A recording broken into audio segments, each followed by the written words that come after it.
Hi dear students, good morning to Vidyanagara online classes. It is me Kumar, your social science teacher. Today I would like to discuss just a continuation of our last class, constitutional design. We already starting this lesson in the last module. So we can discuss today about the constitutional assembly and their role. And what about the stages of the drafting of constitution by constituent assembly? This is one of the most important example of point questions in your 9th standard political area.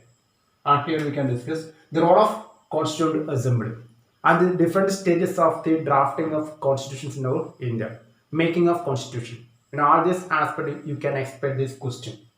So it is most important one. At the time of the British rule in our India, they appointed one commission or mission that is commonly called a cabinet mission. Cabinet mission, their aim was to draft a constitution for India. For that purposes, they appointing a cabinet mission in the year 1946.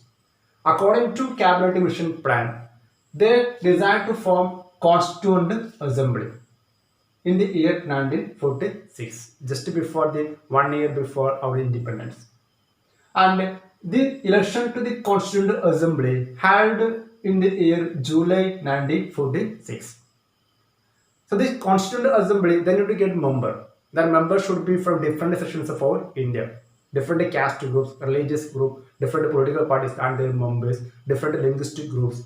Everyone they need to accommodate because this constitution for independent India.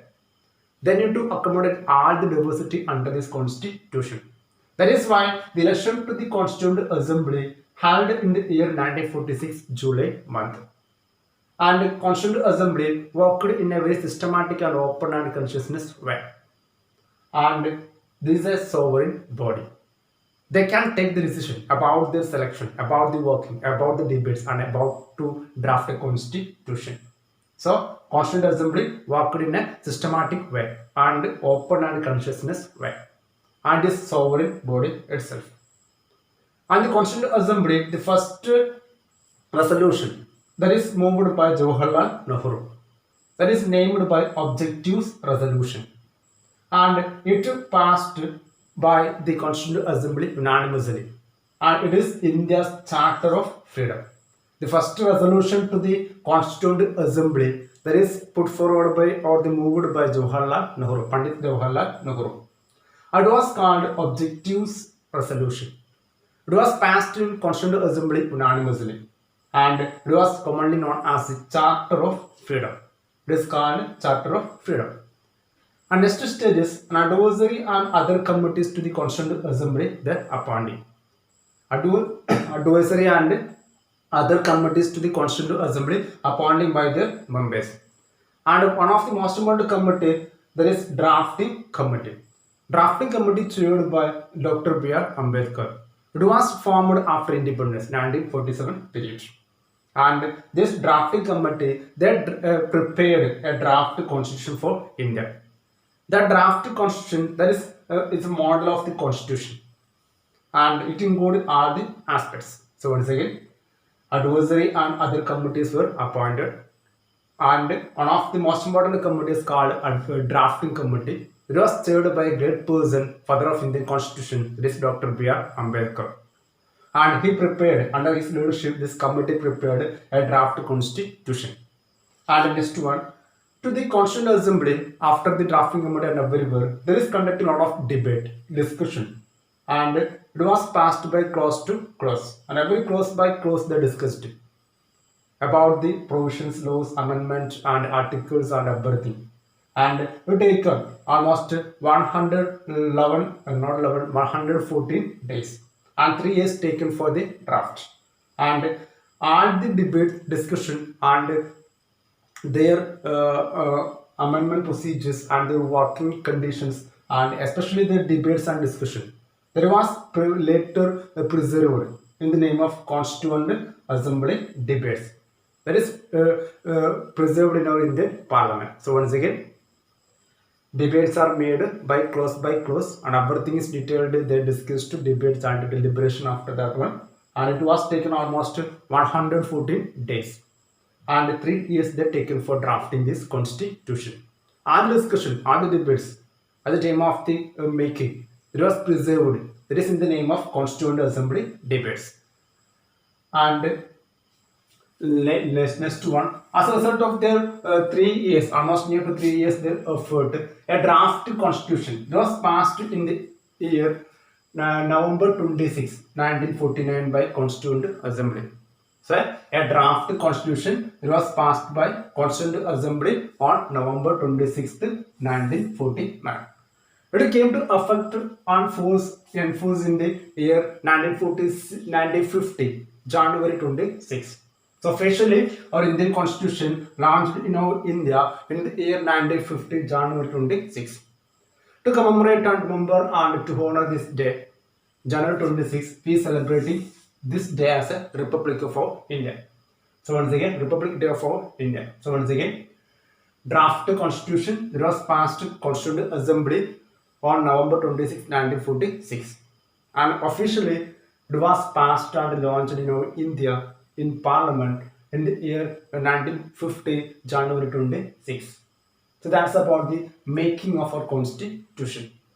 So listen to me. For sake of understanding, so I would like to discuss this area in Malayalam. Today, Constituent Assembly, അവരുടെ റൂളാണ്. അത് exam ചോദിക്കാറുണ്ട് 5 mark.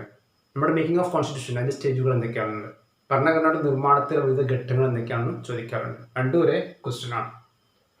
ആദ്യം പഠിക്കുകയാണ്, ബ്രിട്ടീഷുകാർ ഇന്ത്യക്കാരെ ഒന്ന് അന്വയിപ്പിക്കാൻ വേണ്ടിയിട്ട് cabinet mission appoint ചെയ്തു. ഇന്ത്യക്കാർ സോപ്പിടാൻ വേണ്ടിയിട്ട്, ഇന്ത്യക്കാർക്ക് വേണ്ടി ചില നയങ്ങൾ ഉണ്ടാക്കിയെന്ന് അറിയിക്കാൻ വേണ്ടിയിട്ട്. അങ്ങനെ ക്യാബിനറ്റ് മിഷൻ അപ്പോയിന്റ് ചെയ്ത ബ്രിട്ടീഷുകാർ അവിടെ പ്രധാനപ്പെട്ട ഒരു വാഗ്ദാനമായത് ഇന്ത്യക്കൊരു ഭരണഘടന ഉണ്ടാക്കി തരാമെന്നത്. അങ്ങനെ 1946 ഇവരുടെ വാഗ്ദാന പ്രകാരം ഒരു കോൺസ്റ്റിറ്റ്യൂന്റ് അസംബ്ലി, ഭരണഘടനാ നിർമ്മാണ സമിതി, കോൺസ്റ്റിറ്റ്യൂന്റ് അസംബ്ലി ഫോം ചെയ്തു. അതിലേക്കുള്ള ഇലക്ഷൻ നടക്കുന്നത് ജൂലൈ 1946 ആണ്. കാരണം കോൺസ്റ്റിറ്റ്യൂന്റ് അസംബ്ലി ഉണ്ടാക്കിയതിലേക്ക് ആൾക്കാരെ ചേർക്കണം. ഏകദേശം 300 ആൾക്കാർ അതിൽ ഉണ്ടായിരുന്നു. ആ ഇതിലേക്കുള്ള തെരഞ്ഞെടുപ്പിൽ നിന്നും ഇന്ത്യയിലെ പല ഭാഗത്തുള്ള ആൾക്കാർ തിരഞ്ഞെടുക്കപ്പെട്ടു. അവർ ഒരുപാട് ജാതി, മത, ലിംഗ്വിസ്റ്റിക് വിഭാഗങ്ങളെ തിരഞ്ഞെടുത്തു. വിവിധ രാഷ്ട്രീയ പാർട്ടികളുടെ അംഗങ്ങളെ തിരഞ്ഞെടുത്തു. എല്ലാവരെയും കൂട്ടി യോജിപ്പിച്ചുകൊണ്ട് വേണം ചർച്ച ചെയ്തുകൊണ്ട് ഇന്ത്യൻ ഭരണഘടന ഉണ്ടാക്കാൻ. അല്ലെങ്കിൽ അത് പ്രശ്നമായിട്ട് മാറും. Then to accommodate all the group. And Constituent Assembly operate systematic and open and constitutional way. And it is sovereign body. ഈ ഒരു കോൺസ്റ്റിറ്റ്യൂന്റ് അസംബ്ലി വർക്ക് ചെയ്ത് സിസ്റ്റമാറ്റിക് ആൻഡ് ഓപ്പൺ വേ ആണ്, തുറന്ന അതുപോലെ തന്നെ ഒരു സിസ്റ്റമാറ്റിക് വേലാണ് വർക്ക് ചെയ്ത്. സോവറിൻ ബോഡി എന്ന് പറഞ്ഞാൽ പരമാധികാരമുള്ള ഒരു ബോഡിയാണ് കോൺസ്റ്റിറ്റ്യൂന്റ് അസംബ്ലി. എല്ലാ കാര്യങ്ങളും അവർക്ക് തീരുമാനിക്കാനുള്ള അധികാരം ഉണ്ടായിരുന്നു. ഈ ഒരു കോൺസ്റ്റിറ്റ്യൂന്റ് അസംബ്ലിയിലേക്കുള്ള ഫസ്റ്റ് റെസൊല്യൂഷൻ മൂവ് ചെയ്യുന്നത് ജവഹർലാൽ നെഹ്റു ആണ്. അതിൻ്റെ പേരായിരുന്നു ഒബ്ജക്റ്റീവ്സ് റെസൊല്യൂഷൻ. അതിലേക്ക് പ്രമേയം പാസ്സാക്കുകയാണ്, ആദ്യമായിട്ട് അതിലേക്ക് പ്രമേയം അവതരിപ്പിച്ച പേരാണ് ജവഹർലാൽ നെഹ്റു. ആൾ അവതരിപ്പിച്ച ആ ഒരു പ്രമേയം യുനാനിമസ്ലി, ഐക്യകണ്ഠേന, ആർക്കും എതിർപ്പില്ലാതെ പാസ്സാക്കപ്പെടും. അതറിയപ്പെടുന്ന പേരാണ് charter of freedom. Charter of Freedom is the name. And next one, advisory and other committees were formed. ഉപദേശക സമിതികളും മറ്റു സമിതികളും എന്ത് ചെയ്തു, ഇതിന് അപ്പോയിന്റ് ചെയ്യപ്പെട്ടു. അങ്ങനെ അപ്പോയിന്റ് ചെയ്യപ്പെട്ട കമ്മിറ്റികൾ ഏറ്റവും പ്രധാനപ്പെട്ട കമ്മിറ്റിയാണ് ഡ്രാഫ്റ്റിംഗ് കമ്മിറ്റി. ഇന്ത്യക്ക് സ്വാതന്ത്ര്യം കിട്ടിയതിന് ശേഷമാണ് ഡ്രാഫ്റ്റിംഗ് കമ്മിറ്റി അപ്പോയിന്റ് ചെയ്തത്. കരട് നിർമ്മാണ സമിതി, ഭരണഘടനയുടെ ഒരു രൂപം ഉണ്ടാക്കണം അതിന് വേണ്ടിയിട്ട്. അതിൻ്റെ ചെയർമാനായിട്ട് ആര് വരികയാണ്, നമ്മുടെ ഡോക്ടർ ബി ആർ അംബേദ്കർ വരികയാണ്. Is known as the father of Indian constitution. ഈ ഒരു ഡ്രാഫ്റ്റിംഗ് കമ്മിറ്റിയിലും കോൺസ്റ്റിറ്റ്യൂന്റ് അസംബ്ലിയിലും നടന്ന ഡിബേറ്റുകൾ, ഡിസ്കഷനുകൾ, അവസാനമുള്ള ഡെലിബറേഷൻസ് എല്ലാം എന്ത് ചെയ്തിട്ടുണ്ട്, കീപ്പ് ചെയ്തിട്ടുണ്ട്. അത് ഓരോ ക്ലോസ് ബൈ ക്ലോസ്, ഓരോ നിയമത്തിൻ്റെ ഓരോ ആർട്ടിക്കിളിൻ്റെയും എല്ലാ വർഷങ്ങളുടെയും എല്ലാ കാര്യങ്ങളും ക്ലോസ് ബൈ ക്ലോസ് എല്ലാ കാര്യങ്ങളും ഡീറ്റെയിൽഡ് ആയിട്ട് അവർ ഡിസ്കസ് ചെയ്തിട്ടുണ്ട്, ഡിബേറ്റ് എടുത്തിട്ടുണ്ട്.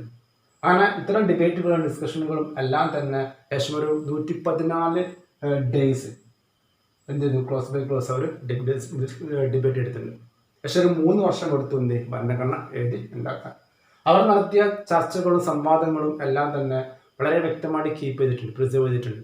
അങ്ങനെ അറിയപ്പെടുന്ന പേരാണ് കോൺസ്റ്റിറ്റ്യൂവന്റ് അസംബ്ലി ഡിബേറ്റ്. നമ്മുടെ ഇന്ത്യ പാർലമെന്റിൽ നമുക്ക് കാണാൻ പറ്റും അവരുടെ ഈ ഒരു ഡിബേറ്റുകളുടെ എല്ലാ കാര്യങ്ങളും ഡീറ്റെയിൽഡ് രേഖകൾ സബ്മിറ്റ് ചെയ്യപ്പെട്ടിട്ടുണ്ട്. അങ്ങനെ ഫൈനൽ എന്ത് ചെയ്തു, കോൺസ്റ്റിറ്റ്യൂവന്റ് അസംബ്ലി ഡ്രാഫ്റ്റിംഗ് കമ്മിറ്റി ഒരു ഭരണഘടനയുടെ ഒരു ഡ്രാഫ്റ്റ്, ഒരു കരട് രൂപരേഖ എന്താണ് അവർ പാസ്സാക്കാം.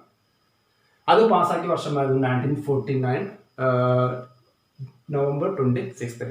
പിന്നെ ഔദ്യോഗികമായിട്ട് ഇന്ത്യൻ മണ്ണിലേക്ക് ഈ ഭരണഘടന എഴുതി ഉണ്ടാക്കി പ്രിപ്പയർ ചെയ്തത് ഒരു വർഷത്തെ ശേഷം. അങ്ങനെ അത് ഇന്ത്യയിൽ ഒഫീഷ്യലി പാസ്സാക്കപ്പെട്ട വർഷമാണ് 1950 January 26. January 26 we celebrate as a Republic Day. Okay, to honor this day. And next one, the members of the Constitutional Assembly, already mentioned here, it was including all sections of our India, different religious groups, linguistic groups, then political parties and their members, and regional and caste groups, and everyone is included in this group. And at present also it is most relevant one, and it was written in that much clear way, and everyone is accepting this constitution. Why? Because there is no inequality. It was acceptable to the all sections of our Indian society. Why? Because it accommodates all the sections at the time of the drafting. And our Constitutional Assembly later, at the time of the preparation, they take the and they got the inspiration from almost 60 countries and their constitutional model. And these 60 constitutional countries and their model from our world, that is copied or taken by our Indian Constitution. That is why it is become one of the largest and finest constitutions in our world, in our India.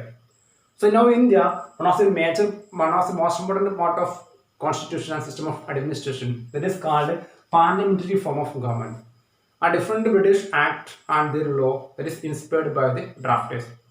Somewhat they taken to their Indian Constitution. So in our India Constitution, the concept of parliamentary form of government, we copied or taken from Britain or British Constitution.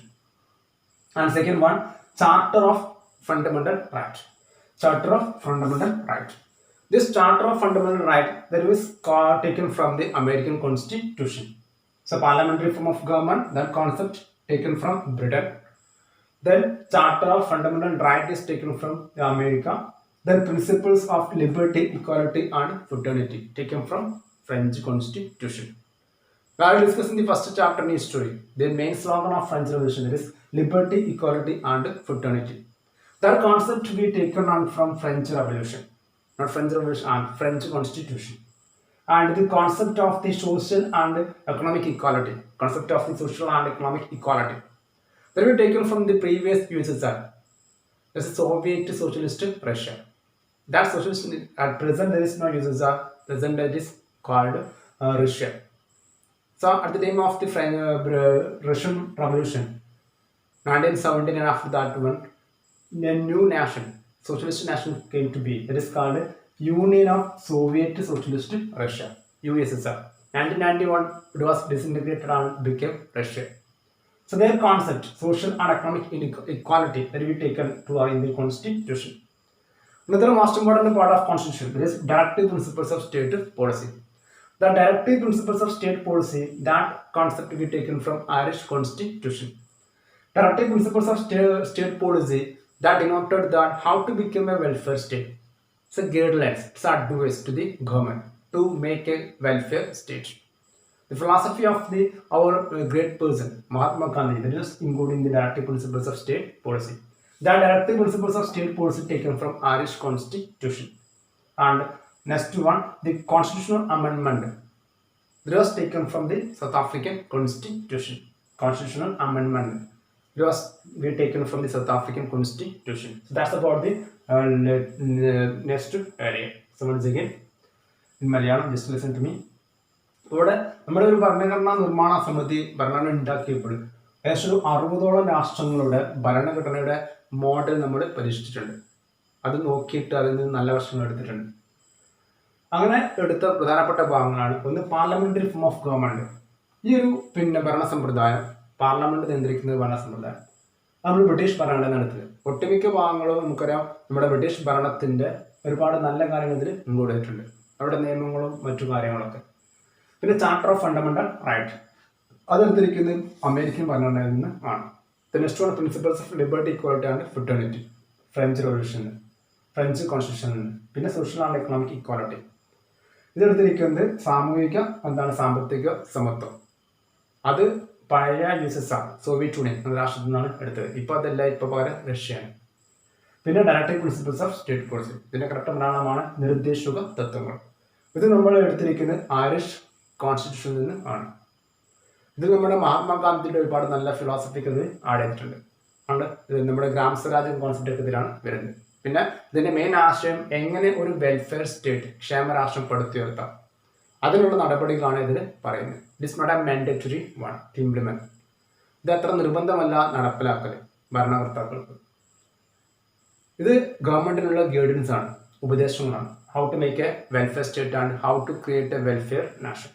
Then constitutional അമെൻമെന്റ്, ഭരണഘടനാ ഭേദഗതികൾ വരുത്താനുള്ള ആ ഭാഗങ്ങൾ നമ്മൾ ഇങ്ങോട്ട് എടുത്തിരിക്കുന്നത് south African ഭരണഘടന ആണ്. So that's about today's class and I hope that is very clear. So a simple area.